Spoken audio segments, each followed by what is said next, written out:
한국영화기자협회가 함께하는 오픈토크 더 보이는 인터뷰입니다. 정말 많은 분들이 모여주셨는데요.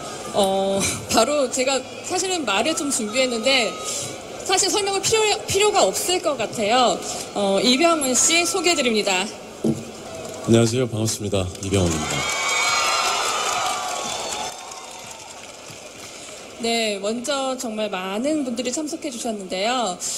이번에 부산영화제 같은 경우는 태풍의 영향도 있었고 여러 가지 문제로 인해 예년에 비해서 많이 화려하게 진행되지 못했던 점 같습니다. 부디 모쪼록 잘 진행이 돼서 내년에는 더 좋은 부산국제영화제가 됐으면 좋겠습니다. 먼저 저희 그 기자단을 먼저 좀 소개시켜 드릴게요. 이병헌 씨와 함께 이제 질문과 질의응답을 할 건데요. 예, 부산일보의 이호진 기자입니다. 네, K스타의 김묘성 기자. 예, 동아닷컴 정희연 기자입니다. 그리고 저는 사회를 맡은 스포츠서울의 남혜연 기자입니다. 네, 정말 오래 기다리셨는데요. 그럼 정말 우리 기자들이 얼마나 많은 좀 준비를 좀 했었어요. 근데 최근에 그 이병헌 씨의 가장 많은 활약상은 영화 밀정 그리고 내부자들이었는데요. 아마 다들 보셨을 거예요. 이 영화에 대한 질문 먼저 시작하겠습니다. 네, 첫 질문을 제가 드려야 될 것 같은데요. 예, 영화 내부자들이 여태까지 찍었던 영화 중에서 가장 많이 애드리브를 했다라고 들었어요. 근데 그게 맞는지 궁금하고, 또 밀정도 보다 보니까 메이킹에서 이제 현장에서 애드리브가 좀 있더라고요. 그것이 뭐 다 반영된 거는 아닐지라도 이렇게 보면서 현장에서 순간적으로 애드리브가 그냥 나오는 건지 아니면은 시나리오를 볼 때부터 이런 구상들이 딱딱 튀어나오는지 좀 궁금하거든요. 기본적으로 애드립을 선호하는 편은 아니에요. 애드립이 자칫 잘못해서 감독의 의도한 어떤 씬의 색깔을 그리고 그 공기를 바꿔버릴 수 있는 그런 힘을 가지고 있기 때문에 자칫 잘못하면 감독의 의도와는 별개로 다른 방향과 분위기로 흘러갈 수가 있어서 애드립을 굉장히 조심스럽게 하게 되더라도 하는데, 내부자들의 경우에는 굉장히 좀 특이했던 건 안상구란 캐릭터를 좀 그 영화가 워낙 모든 캐릭터들이 다 세고 사건들도 굉장히 숨막히게 흘러가기 때문에 쉼표 같은 역할을 해줬으면 좋겠다고 해서 그 역할에게 어떤 유머 코드도 혹은 어떤 코믹한 상황도 또 약간 나사 하나 빠진 것 같은 그런 어떤 성격도 좀 넣어보자라고 했는데, 촬영 기일까지 얼마 남지 않은 상황에서 그 모든 걸 시나리오상으로 바꾸기는 힘들었거든요. 그래서 현장에서 순간순간 바꿔야 하는 상황이 많았기 때문에 다른 영화보다 애드립이 훨씬 더 많았던 것 같아요. 그리고 애드립은 미리 계산을 해놓고 설계해놓는 그런 경우가 있고, 또 현장에서 리허설을 하면서 호흡을 맞추다 보니까 어떤 부분들이 좀 어색하고 이런 게 좀 있었으면 좋겠다라고 생각되는 지점들이 생기면 또 상황에 따라서 애드립을 하는 경우들이 있어요. 예를 들면 그 내부자들에서 그 목욕탕 모텔 씬에서의 그 목욕탕이 통유리로 된 것은 처음 시나리오를 제가 읽을 때 거기가 통유리로 돼 있으면 참 재밌겠구나라는 생각을 이전에 했던 거죠. 그래서 감독한테 모텔은 디자인을 약간 이렇게 해주면 어떨까요? 라고 의견을 물어봤고, 감독님이 되게 재밌을 것 같다고 이제 동의를 해서 이미 설계된 애드립 같은 경우고, 그렇지만 보통의 애드립은 현장에서 리허설을 하거나 한번 동선을 맞춰보다 보면 분명 어딘가 어색하거나 모자란 부분들이 좀 있기 때문에 어쩔 수 없이 그 씬이 매끄럽게 흘러가기 위해서 만들어내는 경우들이 좀 많죠. 빼놓을 수 없는 대사 있죠? 저 여기서 한번 부탁드려도 될까요?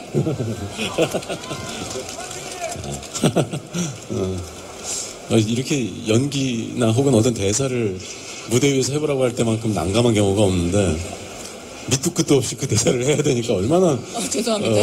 굉장히 썰렁할 수 있을 텐데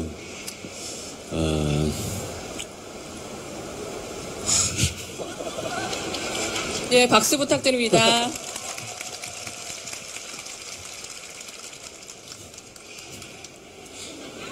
난 저기 저 모히또 가가지고 몰디브나 한잔 하려니까 그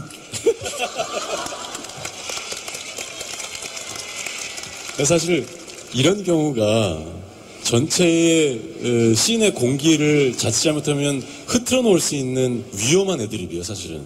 왜냐하면 그 씬은 조승우 씨하고 제가 서로 처음으로 멱살을 붙잡고 싸우는 씬이거든요. 그러니까 이 친구한테만 내가 배신을 당했다라는 생각 때문에 굉장히 화가 나서 내가 마지막으로 믿었던 게 넌데 너마저 나한테 이럴 수가 있어? 하는 그런 감정인데 거기에서 내가 그런 애드립을 사실 장난처럼 리허설할 때 했는데 스태프들이 다 좋아하고 감독님도 그걸로 가자고 해서 약간 혼선이 생겼었어요, 저는. 왜냐면 자칫 잘못하면 이 애드립 때문에 이 씬 전체가 망가질 수도 있을 것 같다는 생각이 들었었는데 다행히도 웃음은 웃음대로 또 그 씬에서 가져가고자 하는 또 그런 어떤 감정들은 또 고스란히 또 보여줬기 때문에 너무 다행이었던 것 같아요.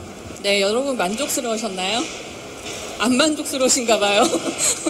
네, 다음 질문 바로 이어가겠습니다. 세븐도 있는데 원작이 있거나 혹은 실존 인물이 나오죠. 근데 배우로서 원작이나 실존 인물이 있으면 연기할 때 어떠신지 장단점 말씀 부탁드립니다.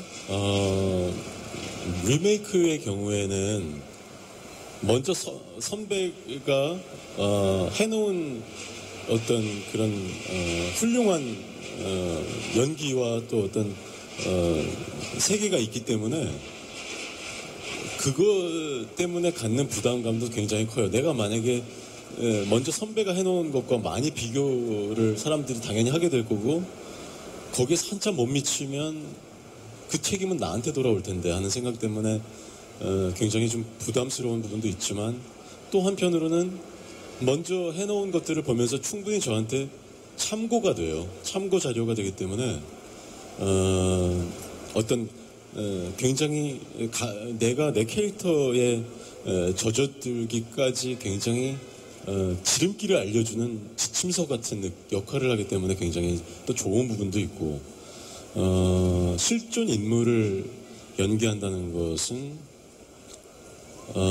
그것 또한 실존 인물의 어떤 모습과 그분의 어떤 발자취 같은 것들이 이미 다 우리가 읽어볼 수 있는 상황이기 때문에 충분한 지침서가 되기도 하고 하지만 보통은 어떤 영화의 성격에 따라 예를 들면 이게 다큐성이 굉장히 짙은 진짜 실제와 똑같은 상황을 그려내고 싶고 실존 인물과 똑같은 인물을 이 영화에서 마치 살아있는 다시 되살아난 것 같은 모습으로 보여줘야 된다면 그 인물을 훨씬 더 많이 연구하고 훨씬 더 그 인물에 젖어들기 위해서 애를 써야 되겠지만 밀정이란 영화도 그렇고 또 그 매그니피센트 세븐도 그렇고 크게 그런 데에 대한 부담감은 없었어요. 그래서 비록 한 영화에서는 실존 인물이기도 하고 또 한 영화에서는 이미 먼 옛날에 선배 배우가 했던 연기지만 그냥 내가 할 수 있는 또 다른 색깔을 가지고서 한번 해보자라는 생각이 더 컸었던 것 같아요. 이번에는. 많이들 기억하시는 영화가 좀 오래되긴 했습니다만 그 달콤한 인생이라는 영화 많이 기억들 하실 겁니다. 그 영화에서도 마지막 부분에 나오지만 넌 나에게 모욕감을 줬어 하는 그 보스로부터 버림을 받는 역할, 또 이번에 내부자들 작년에 개봉했던 내부자들에서도 언론사의 유력한 논설위원으로부터 뒤통수를 맞는 그런 역할을 하셨는데요. 그 달콤한 인생에서는 좀 사적인 징벌 또 복수 이런 데서 오는 좀 쓸쓸한 느낌이 많이 들었었는데 이번에 내부자들에서는 이제 현직 검사인 조승우 씨와 같이 호흡을 맞춰서 이렇게 체계적으로 사법적인 그 제도의 틀 안에서 복수를 해나가는 그런 데서 좀 통쾌한 맛이 많이 있었던 거 아닌가 싶습니다. 그 안상구 캐릭터의 어떤 점을 좀 강조를 하고 싶으셨는지, 그런 감정이나 그런 캐릭터 분석을 어떻게 하셨는지 좀 말씀 부탁드립니다.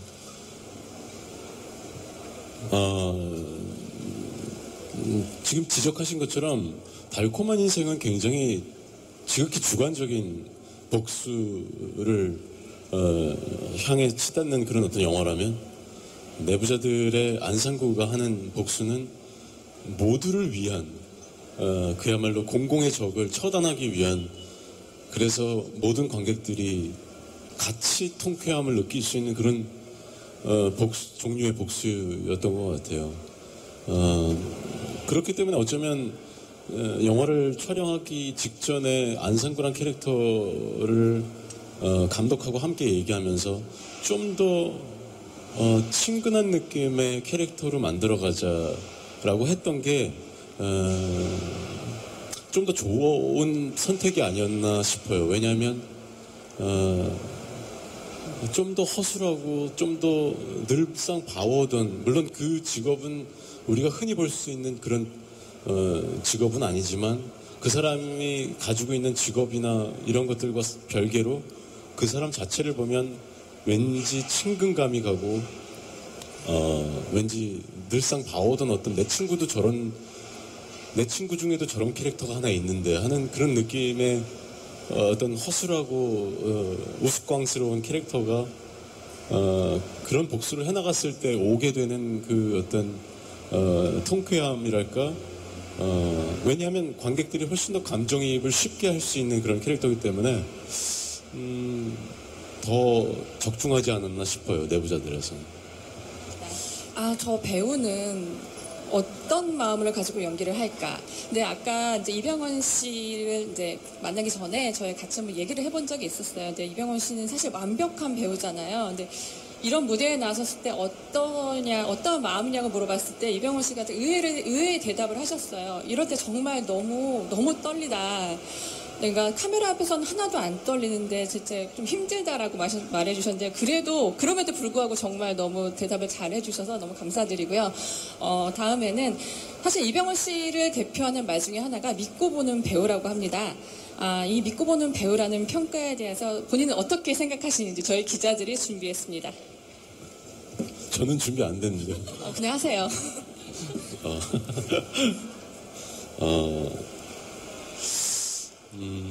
굉장히 너무 기분 좋은 말이죠. 믿고 보는 배우라는 말만큼 배우에게 정말 커다란 선물처럼 이렇게 다가오는 말은 없는 것 같아요.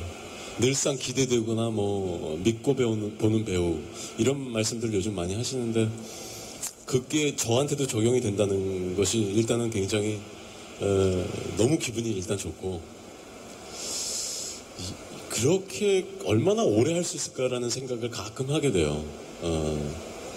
어떻게 생각하면 믿고 보는 배우라는 말이 너무나, 그런 표현이 너무 이제는 흔해져서 그 말에 대한 감사함과 그 말에 대한 내가 정말 축복받은 사람이구나라는 생각을 못할 수도 있지만, 가만히 생각을 해보면 그 말만큼 배우로서 내가 행복감을 느끼는 시간은 없는 것 같아요.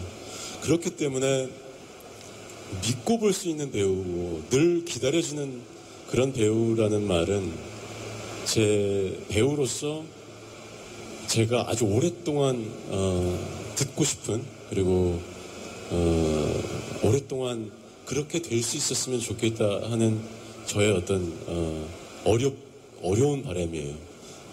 오랫도록 그렇게 될 수 있었으면 좋겠어요. 네, 한다든지 정의의 사도라든지요. 이렇게 많은 분들의 화를 대신 뭔가 좀 갚아주는 듯한 그런 남성적 이미지가 많았는데, 사실 예전에 작품들을 보면 번지 점프를 하다라든지 내 마음의 풍금, 드라마에서는 해피투게더도 있었고요. 굉장히 감성적이면서도 많은 분들의 공감을 주는 캐릭터가 많았는데, 요즘에는 조금 보기 어려운 것 같아요. 앞으로 이런 생활 연기라든지 감성적인 연기를 보여줄 수 있는 기회라든지 계획이 있다면 한 말씀 부탁드릴게요. 근데 그런 거는 제가 예전에도 한번 어떤 인터뷰에서 그런 말씀을 드렸지만 사회적인 분위기와 또 그때 시류에 따라 영화의 장르도 많이 달라지는 것 같아요. 이렇게 범죄 영화들이 많아지고 하는 것은 그만큼 또 많은 문제점들이 있기 때문에 그런 범죄 영화를 관객들이 굉장히 현실성 있는 영화고 지금 일어나고 있는 영화, 그런 어떤 현실을 반영한 영화다라고 생각하기 때문에 더 많은 관객들이 찾고, 예전에는 멜로물이든 혹은 또 어떤 휴먼 드라마든 코미디든 이런 모든 장르들이 아주 다양하게 사랑받던 그런 시절이 있었던 것 같아요.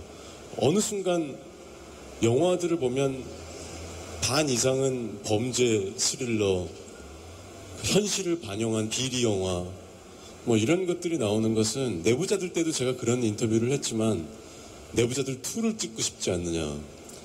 근데 2를 배우로서는 찍고 싶지만 2가 나오면 안 될 것 같다는 얘기를 했어요. 그렇다면 그 시기까지도 이런 비리들이 있고 또 이런 어떤 문제점들이 있다는 얘기인데, 저도 정말 인간을 다루는 그런 어떤 휴먼 드라마나 따뜻한 이야기나 또 혹은 또 아주 그냥 마음껏 웃을 수 있는 코미디나 이런 영화들이 또 그런 시나리오들이 많이 나오는 그런 시절이 빨리 왔으면 좋겠다는 생각이 들고, 아까 말씀하신 번지 점프를 하거나 혹은 뭐 내 마음의 풍금이나 이런 어떤 굉장히 슬프고 아름다운 그런 이야기를 얘기하셨는데, 앞으로 개봉할 싱글 라이더라는 작품이 굳이 따지자면 굉장히 그런 어떤 정서가 있는 아주 가슴 아린 또 그런 영화입니다. 굉장히 우문현답이라는 생각이 들었어요. 한 대 얻어맞은 듯한 느낌? 네.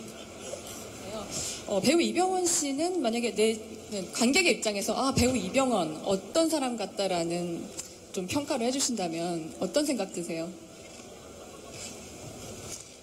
지금까지 받은 질문 중에 제일 어려운 질문인 것 같은데, 확실히 자기 자신을 객관적으로 볼 수 있는 그런 힘은 아직 저도 없는 것 같아요. 아무리 영화를 몇 번을 봐도 자꾸만 영화를 온전하게 이렇게 그 영화의 스토리를 보거나 제가 했던 역할도 그 캐릭터로서 보지 않고 그냥 자꾸 제가 보이게 되는 건 어쩔 수가 없는 것 같아요.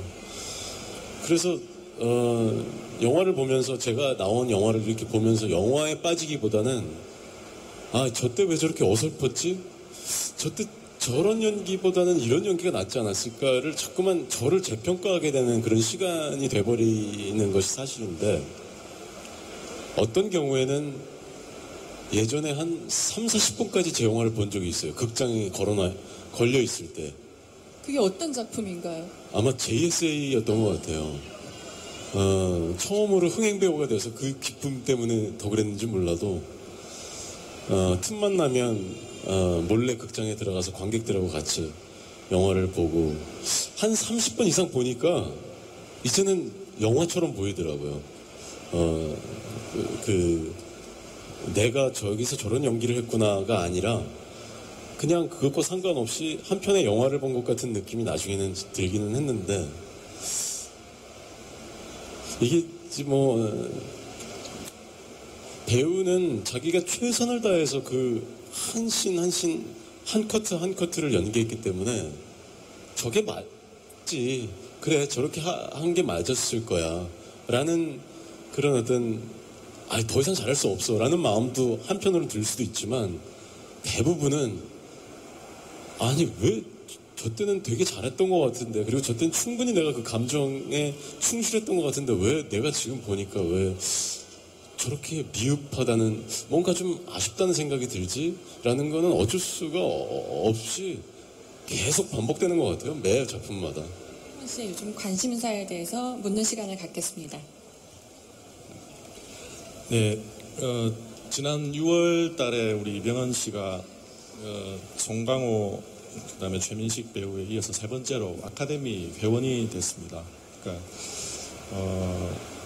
그것과 더불어서 그 몇 년 전부터 아카데미, 그러니까 미국 할리우드 영화에도 도전을 우리나라 국내 배우 중에 가장 활발하게 하고 있는 배우 중에 한 분인데, 우리 이병헌 배우에게 할리우드 도전은 어떤 의미인지, 또 그 처음 시작했을 때부터 지금까지 여러 가지 시행착오나 어려움을 많이 겪으셨을 텐데, 그런 어려움을 어떻게 극복하셨고 또 극복하고 계시는지 보고 싶고요. 그리고 우리 국내 배우들 중에도 선배 이병헌 배우를 따라서 나도 할리우드 한번 진출을 해보고 싶다, 이런 배우들이, 후배들이 많이 있을 텐데, 그런 후배들에게 조언을 해주신다면 어떤 말씀을 할 수 있을지.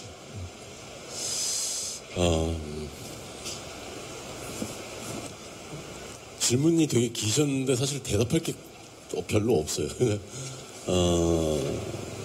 할리우드에서 일을 한다는 것은 조금 그냥 크게 대답을 한다면, 과연 내가 배우로 이제 살면서 얼마나 많은 사람들에게 내 영화를, 그리고 내 연기를 보여줄 수 있을까 하는 측면이 그렇게 도전하게 되고 다시 또 부딪혀보게 되는 가장 큰 원동력이 되는 것 같고요. 이건 약간 좀 대외적으로 대답할 수 있는 그런 부분인 거고, 저 개인적으로는 그냥 저희 아버지한테 보여주고 싶은 게 되게 커요. 아버지가 돌아가신 지 이제 17년 됐는데, 저희 아버지는 약간 여러분들이 상상하실 수 있는 것보다 훨씬 더 영화에 광이셨어요. 그러니까 저를 정말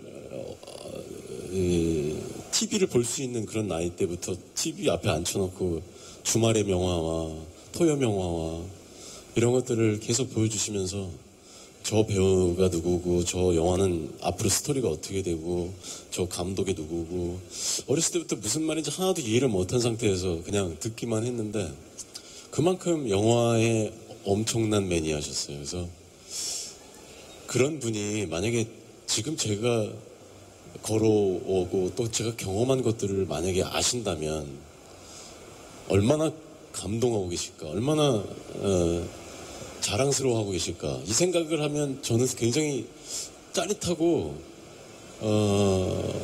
혼자만 느낄 수 있는 감동이지만 그런 감동들이 저한테는 되게 커요. 사실 제가 처음으로 차이니스 티어터 앞에서 핸드 프린트, 풋프린트를 했을 때도 소감을 말할 때 그 차이니스 티어터 안에서 이제 소감을 말하는 시간이 있었는데, 그런 말을 했어요. 다 미국 분들이 앞에 있는데 그분들이 과연 나의 정서를 얼마나 이해했는지 모르지만, 이런 우리 아버지가 어렸을 때부터, 우리 아버지는 굉장히 영화 광이셨는데 오래전에 돌아가셨다. 내가 이렇게 여기서 핸드프린팅 하는 걸 아버지가 아시면 아마 기절하실지도 모르겠다. 하지만 어딘가에서 분명히 이 상황도 분명히 지켜보고 계실 거다. 그래서 난 지금 오늘 너무 행복하다, 이런 얘기를 제가 소감으로 했던 적이 있었는데, 이상하게 제가 하는 일은 많은 사람을 앞에 두고 하는 일이지만 저는 개인적으로 우리 아버지한테 보여주고 싶은 생각이 제일 커요. 사실은 그런 것들이 자꾸만 저를 자꾸만 부딪히고 자꾸 새로운 곳으로 발걸음을 가게끔 하는 그런 어떤 힘이 아닐까라는 생각이 들어요. 그리고 헐리우드에 도전하고 싶어하는 후배들뿐만 아니라 정말 훌륭한 아티스트가 되기 위한, 또 훌륭한 배우가 되기 위해서 공부하고 또 연습하고 훈련하고 계시는, 준비하고 계시는 분들에게는 그냥 자유로워지라고 얘기하고 싶어요. 그냥 정말 자유로워졌으면 좋겠어요. 많은 것들이 생각을 옥죄고 생각을 차단하게 만들고 어깨를 움츠려들게 만들고 나의 행동 반경을 제한하고, 그게 이 시대를 살아가는 사람들 모두가 느끼는 거지만 그러지 않으려고 좀 벗어나려고 하고 뛰어넘어 보려고 하고 약간 자유로운 공상도 하고 엉뚱한 생각도 하고 제가 만나본 정말 훌륭한 아티스트들은 얘기를 이렇게 한참 하다 보면 그 안에 10살짜리 아이가 있어요. 그 어렸을 때 했던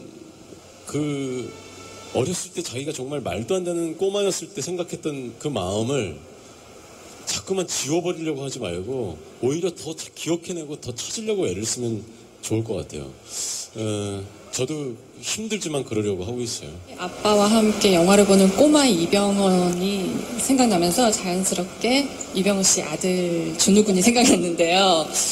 과연 이 아빠 이병헌은 아들 준우군에게 어떤 영화를 보여줄지도 궁금하고요. 그리고 아까 사실은 저희가 살짝 여쭤봤어요. 아이 잘 자라고 있냐고. 근데 너무 귀엽다고 하셨던데 목소리가 아빠랑 비슷할 것 같은 예감이 들어요. 왜냐하면 이 아이가 이병헌 씨 자체가 아버지의 목소리를 굉장히 많이 닮았다고 하시더라고요. 한번 얘기 좀 부탁드릴게요.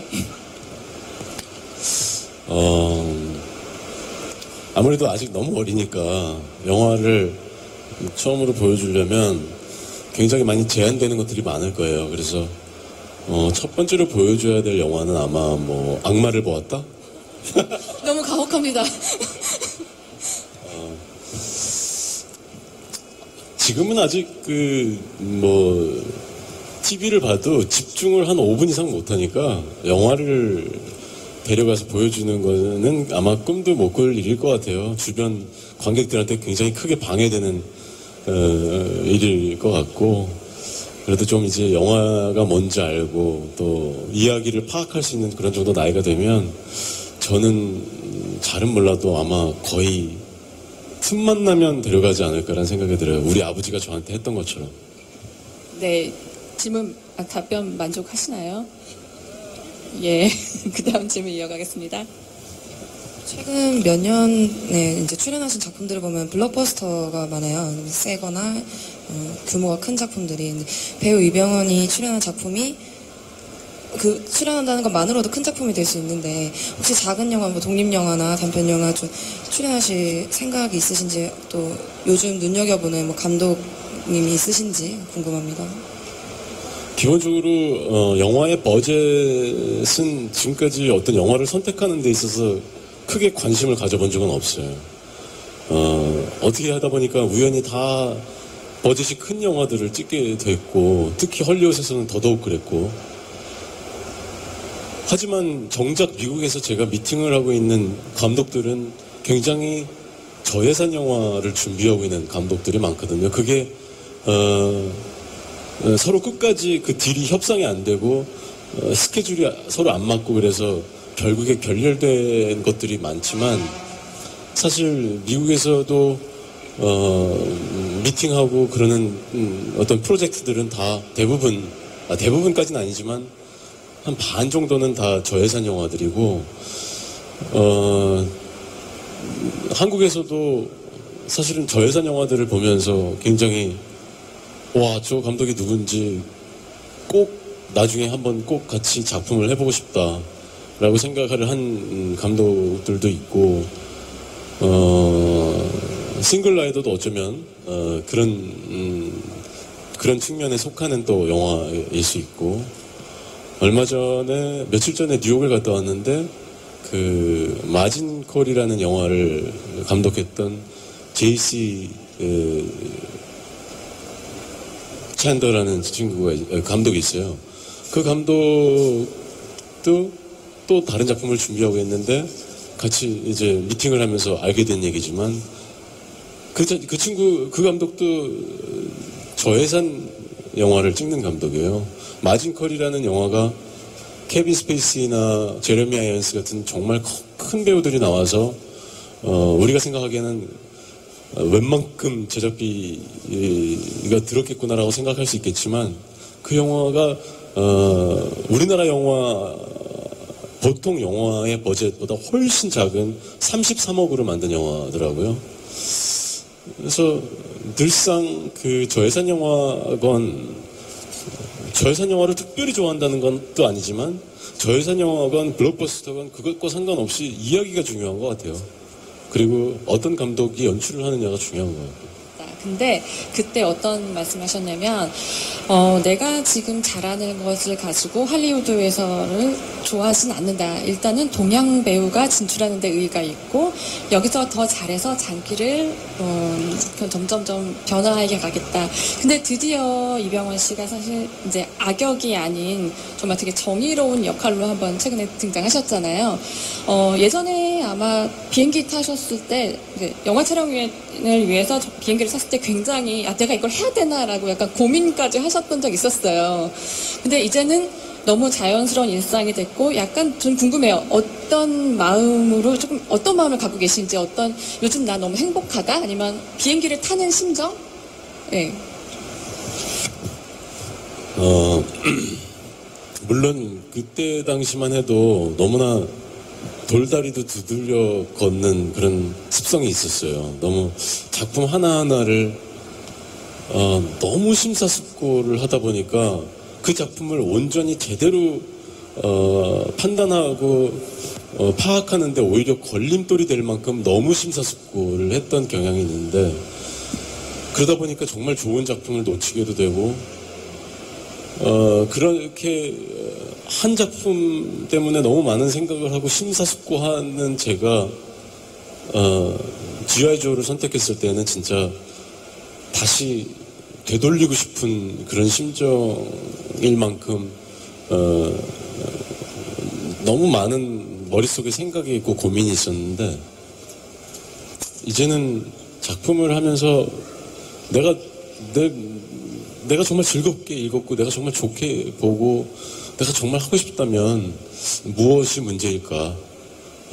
안 하고 후회하는 것보다 하고 후회하는 것이 낫지 않을까? 만약 잘못되더라도 그런 측면으로 생각이 좀 많이 바뀐 것 같아요. 그리고 외국에서 연습 리딩을 할 때 제가 제 인생에서 가장 떨렸던 날이 아카데미 시상식에서 시상자로 올랐을 때 하고 G.I. 조라는 저의 첫 번째 헐리우드 작품 리딩하던 날, 그 두 날이 가장 저는 너무너무 육체적으로도 정신적으로도 힘들 만큼 긴장을 많이 했었는데 이제는 그런 순간이 다가오건 어떤 배우가 나한테 말을 걸건 감독한테 어떤 중요한 이야기를 해야 되는 상황이건 아이 뭐 있어 그냥 이런 식으로 내가 영어를 잘 못하는 게 무슨 죄야? 약간 이런 식으로 그냥 무대뽀를 약간 좀 틀린 영어든 맞는 영어든 그냥 무턱대고 일단 한번 얘기해보고 덤벼보고 약간 그런 식으로 좀 바뀌는 것 같아요. 그게 저한테 또 결과적으로는 좋은 일이고요. 어떤 많은 작품들이 있는데 지금의 나를 있게 한 나의 인생 작품은 무엇인가요? 가장 소중한 작품을 고르라는 것만큼 또 힘든 질문이 없어요. 근데 작품 하나하나가 각기 다른 이유로 제일 소중한데 굳이 따지자면 달콤한 인생이 아닐까라는 생각이 들어요. 달콤한 인생이라는 영화 자체에 대한 애정도 있지만 또 그 영화로 인해서 헐리우드를 경험하게 되기도 하고 또 많은 외국의 업계에 있는 영화 업계에 있는 사람들에게 저를 알리는 계기가 됐었던 작품이기 때문에 그 작품에 대한 어떤 고마움은 늘 가슴속에 있죠. 안녕하십니까. 청주에서 온 30살 송명우입니다. 이병헌 배우님께서 한 작품 중에서 보면은 김지훈 감독님하고 많이 찍은 작품들이 많은데요. 달콤한 인생, 좋은 놈, 나쁜 놈, 이상한 놈, 악마는 보았다. 요번에 최근에 찍은 밀정까지 봤는데 보통 이제 그 김지훈 감독님하고 같이 찍은 작품 중에서 그 배우들, 그러니까 이병헌님이 연기하신 역할 보면 거의 복수에 대한 그런 역할들이 되게 많은 것 같아요. 정태산 같은 경우에는 전 나라를 이제 구국을 위해서 복수하는 그런 느낌. 그리고 뭐 악마를 보았다에서는 자기 와이프를 잃고 뭐 가족을 잃고서 그 최민식 배우한테 이제 복수하는 거에 대해서 나오는데 일단은 첫 번째로 김지훈 감독님에 대해서 어떻게 생각하실지 좀 궁금하고요. 그리고 두 번째로는 그 김지훈 감독님이 찍은 영화에 대해서 본인에 대한 감정이나 아니면은 어떤 걸 포인트로 촬영에 임하시는지 좀 듣고 싶습니다. 예, 근데 아무래도 이병헌 씨보다는 김지훈 감독님 팬이신 것 같은데요. 일단 예. 답변 부탁드리겠습니다. 김지훈 감독님 팬이세요? 아니, 근데 이병헌 배우 보니까 김지훈 감독님 영화 많이 찍으시길래 예.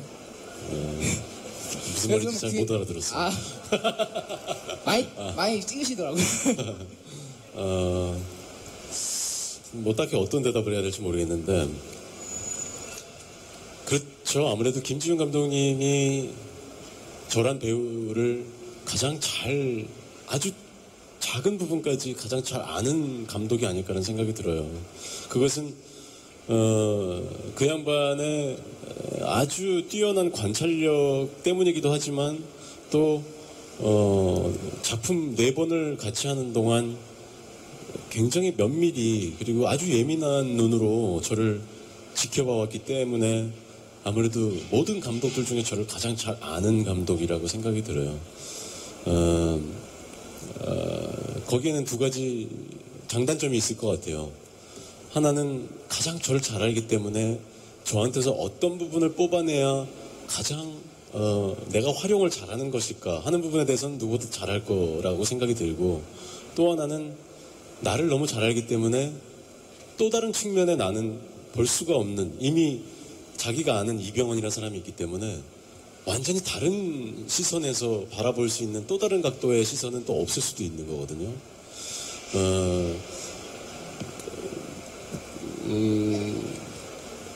감독이 복수를 테마로 영화를 몇 번 이제 저와 함께 찍었는데, 복수라는 테마와 제가 잘 어울리는 건지 몰라도 김지훈 감독님은 매번 굉장히 새로운 장르에 도전하시는 분으로 유명하고 또 새로운 이야기를 만드시는 분으로 유명한데, 그럼에도 불구하고 저하고는 보면 굉장히 많이 피가 튀는 그런 액션이 많이 있는 그런 복수 영화를 많이 찍었던 것 같아요. 정말 말씀처럼. 그것은 왜인지는 저도 모르겠어요. 우연일 수도 있고, 좀 전에 말씀드린 것처럼 제가 복수란 테마에 잘 어울리는 그런 배우인지도 모르겠고, 뭐 대답이 이 정도면 되는지 모르겠는데, 김지훈 감독님과는 조금 전에도 우리가 문자를 서로 나눴을 만큼 굉장히 가까운 그런 사이예요. 조만간 또 다른, 이제는 복수가 아닌 김지훈 감독님조차도 도전해보지 못한 장르로 한번 또 만나서 아주 새로운 것을 만들면 어떨까, 그런 개인적인 바람이 있습니다. 남자 팬이 많으신가 봐요. 김지훈 감독님 팬이요? 형님, 일단 요새 유행하는 김 시리즈 부산 버전으로 한마디 올리겠습니다. 형님 얼굴에는 까리김이 묻었습니다. 부산말로 까리하네, 멋지네. 감사합니다. 형님, 나 까리 자체 아닙니까? 저 욕인 줄 알았어요, 처음에. 형님한테 욕을 어찌합니까, 예. 와, 형 섭섭하네. 감사합니다. 예. 형님, 그리고 죄송한데, 예전에 94년도에 부산역으로 배경으로 해가지고, 폴리스라는 드라마 찍었다 아닙니까? 네. 독고영재 씨하고, 엄정화 씨하고, 오윤경 씨하고, 16부작 KBS 2의 수목 드라마 저녁 9시 50분. 네, 맞지? 제 팬이 맞으신가 봐요. 예. 형님, 딱 그때 이은희 씨 오빠 아닙니까? 네? 이은희 씨 오빠 아닙니까? 네네네네. 예. 그때부터 좋아했거든요. 저는 이행시를 하라고 그런 줄 알았어요. 아니, 이은희 씨. 예. 네. 예. 이 편 찍으면 안 됩니까? 예, 지금 너무나 오래된 질문을 해주셨는데 일단 그 답 들어보겠고요. 예, 그거 말고 이병헌 씨의 최신 작품 뭐 보신 게 있으신가요? 제가 하나의 꽂히거든요. 영화든 뭐 드라마든. 예, 예. 달콤한 인생, 달콤한 인생 지금 최근에 10번 더 봤거든요. 너무 좋아가지고 볼 때마다 새롭고 볼 때마다 희열을 느끼고 이병헌 형님께서 이거 찍었을 때 어떤 느낌으로 촬영에 임했을까 그런 것도 궁금하고 네. 그래서 한 10번 봤습니다. 예, 네, 팬 맞으십니다. 감사합니다. 예. 오랜 동안 그 이후로는 영화를 안 보셨나봐요, 제 영화를. 아니 봤습니다. 아, 보셨어요? 예. 추석 때 TV에서? 아 아니에요. 다운 받아가지고.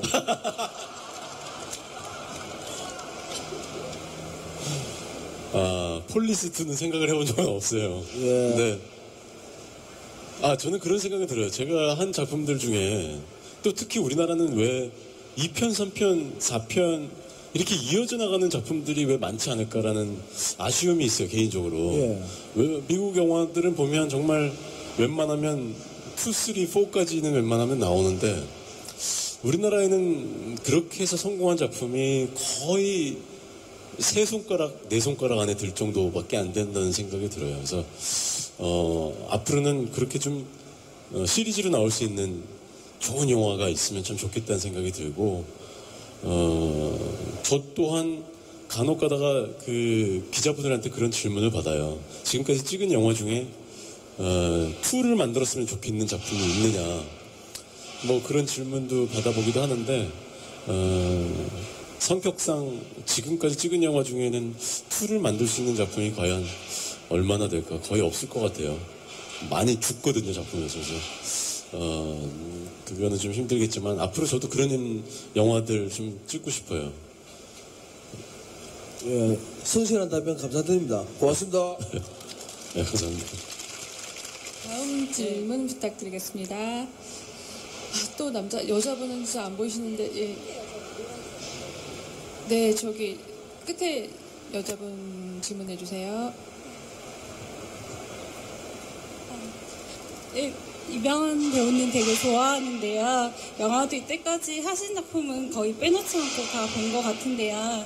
제가 뭐 한국 영화의 촬영 작업 뭐 이런 상황은 잘 모르지만 가끔 메이킹 필름 같은 걸 보면 이제 감독님이 오케이 컷을 하셔도 배우님들이 조금 납득할 수 없거나 하실 때 가끔 상의하셔서 원컷을 더 얻는다든지 그런 경우가 좀 있는 것 같거든요, 한국에서는. 근데 헐리우드에서 작업을 하시다 보면 이제 다른 특히 이병헌 배우님은 또 액션들이 좀 많이 찍으셨으니까 좀 자기가 만족하지 못하더라도 그런 말이나 이런 상의를 하는 게 조금 어렵지 않을까 이런 생각이 가끔 들었거든요.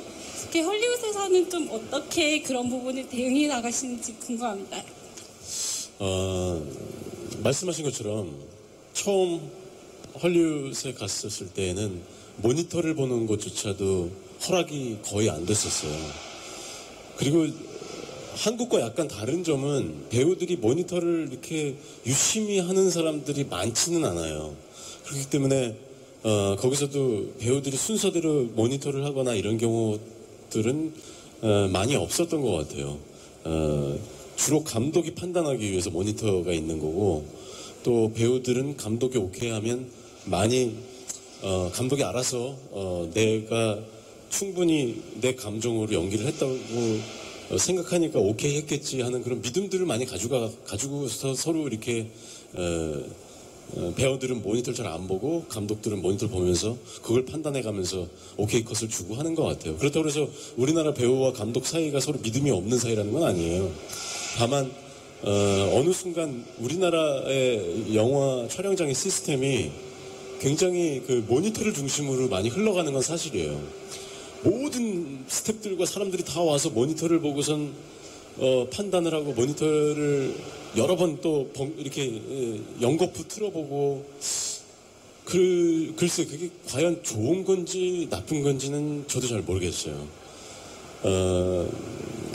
어쨌든 그런 것에 익숙해진 한국 배우로서 처음 헐리우드에 갔을 때에는 그렇게 후다닥 저한테 잘 보여주지도 않고 모니터를 싹 치우고 모니터만 볼 수 있냐고 그랬더니 이거 TV 껐어 라고 얘기하고 뭐 이런 모습을 보면서 아 모니터는 원래 잘 안 보는 거구나 싶었는데 이제 저도 용기가 좀 생기고 감독들한테나 혹은 뭐 스태프들한테 말할 수 있는 용기도 좀 생기고 또 좀 익숙해진 것도 있고 또 정말 중요한 씬에서 내가 꼭 봐야 하기 때문에 특히 액션 같은 경우에는 진짜로 내가 액션을 어떻게 했는지 모니터를 보는 것이 되게 중요하기 때문에 고집을 피우죠. 보여달라고. 그러면 이제 보여주고 요즘에는 그런 부분은 이제 저도 익숙해져서 좀 더 대담해지기도 했지만 그들을 대하는 게 또 이제 그들도 경우에 따라 다른 것 같아요. 어떤 감독은 모니터를 배우들과 함께 이렇게 보는 것을 즐기는 감독이 있는가 하면 자기 혼자 딱 컷해놓고 바로 다음 씬으로 넘어가는 또 그런 성질 급한 감독들도 있는 것 같고 많은 것들을 좀 저는 의도적으로 좀 편하게 하려고 애를 쓰고 있어요. 그러니까 여전히 아직도 헐리우드에서 불편한 것들이 좀 있고 조금 더 약간 습기가 없어서 약간 용기도 안 나는 것들이 있지만 되도록이면 좀 더 용기를 내서 그냥 부딪히고 그냥 가서 조르고 요구하고 그러려고 애쓰고 있어요. 한국영화기자협회가 준비하는 오픈토크 더 보이는 인터뷰는 내일도 계속됩니다. 내일은 배우 손예진 그리고 윤여정과 함께 하는데요. 내일도 많은 참석 부탁드리고요. 오늘 정말 이게 사실 힘들다고 하셨어요. 네, 되게 재밌게 잘 대답해 주신 이병헌 씨께 다시 감사드립니다. 감사합니다. 수고하셨습니다. 감사합니다. 네, 이병헌 씨 지금 포토타임 진행되겠는데요. 네, 먼저 왼쪽 바라봐 주시기 바랍니다.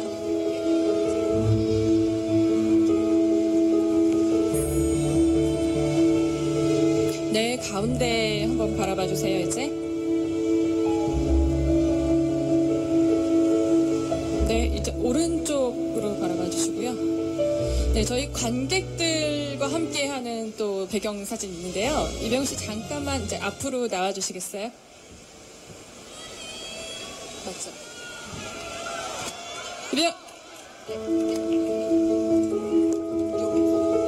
네, 이병헌 씨 무대 위에서 관객분들 등지고 같이 찍는 거였어요. 네.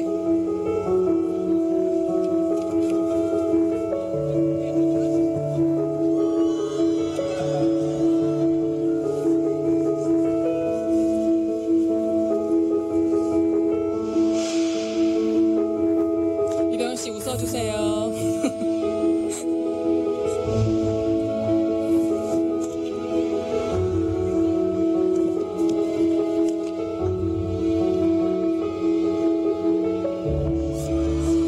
하트 하셨습니다. 네.